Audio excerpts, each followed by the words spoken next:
On a souvent une idée, une solution qui nous semble évidente pour régler un problème. Mais la vraie question, c'est comment on transforme cette intuition, cette action, en un véritable projet de recherche qui tient la route. C'est tout le parcours qu'on va explorer ensemble. C'est vraiment la question clé. Comment passer d'une simple idée d'action à un projet de recherche qui soit à la fois structuré, solide et surtout pertinent. C'est une étape absolument essentielle pour donner une dimension scientifique à son travail et s'assurer que les résultats auront un réel impact. Et voilà le changement de mentalité qu'il faut opérer. En recherche, une solution, ce n'est pas la fin de l'histoire, c'est en fait le tout début.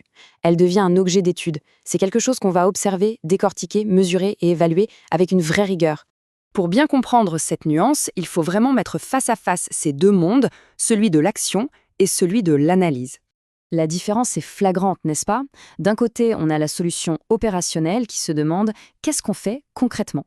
Le but, c'est l'action. De l'autre côté, le sujet de recherche pose une question bien différente. Comment est-ce qu'on peut analyser cette action? Quel est son effet? Le centre de gravité se déplace complètement de l'exécution vers la compréhension. C'est exactement ça. Tout l'enjeu, c'est ce saut intellectuel. Passer de l'envie de faire à la nécessité d'analyser. C'est ce qui transforme une bonne idée en une bonne recherche.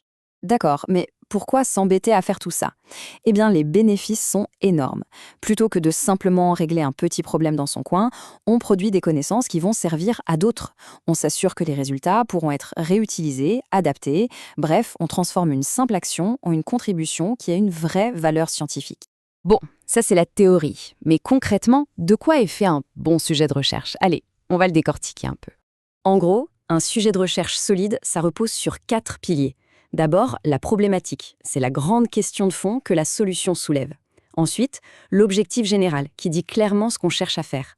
Puis viennent les hypothèses, des sortes de prédictions qu'on va essayer de confirmer ou d'infirmer. Et enfin, l'intitulé du sujet, qui doit résumer tout ça en une phrase claire et percutante. La problématique, c'est vraiment le cœur du réacteur. La question n'est plus comment on résout le problème, mais plutôt quel défi intellectuel, quelle nouvelle interrogation est-ce que cette solution fait émerger? C'est ça qui va guider toute la recherche. Allez, passons à la pratique. Comment est-ce que cette alchimie s'opère? Le mieux, c'est de regarder la méthode avec un exemple très concret. Pour que ce soit limpide, on va prendre un cas que beaucoup peuvent imaginer facilement, la mise en place d'un système de tutorat en ligne pour des étudiants. Ici, l'objectif de départ est très direct, très opérationnel.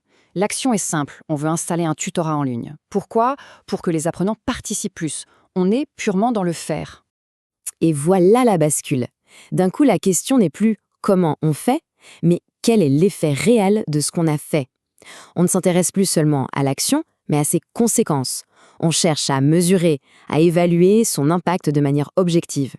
Le cheminement est clair maintenant. On est parti d'une action toute simple, mettre en place un tutorat, et on a abouti à une véritable question de recherche. Quel est son impact, qui, elle, peut être étudiée avec des méthodes scientifiques rigoureuses. Alors, au final, à quoi ça sert tout ce processus? Eh bien, ça nous prépare à passer à l'action, oui, mais d'une façon beaucoup plus intelligente, plus structurée. Cette phrase résume absolument tout. Le but n'est pas de compliquer les choses pour le plaisir. Le but, c'est de donner de la profondeur, de la crédibilité et une bien plus grande portée à son projet. C'est un peu comme construire un pont. Ce processus, il relie le monde des idées et de la réflexion au monde de l'action concrète. Sans ce pont, l'action risque d'être un peu chaotique. Avec ce pont, elle devient réfléchie, intentionnelle et surtout, on peut mesurer ses résultats.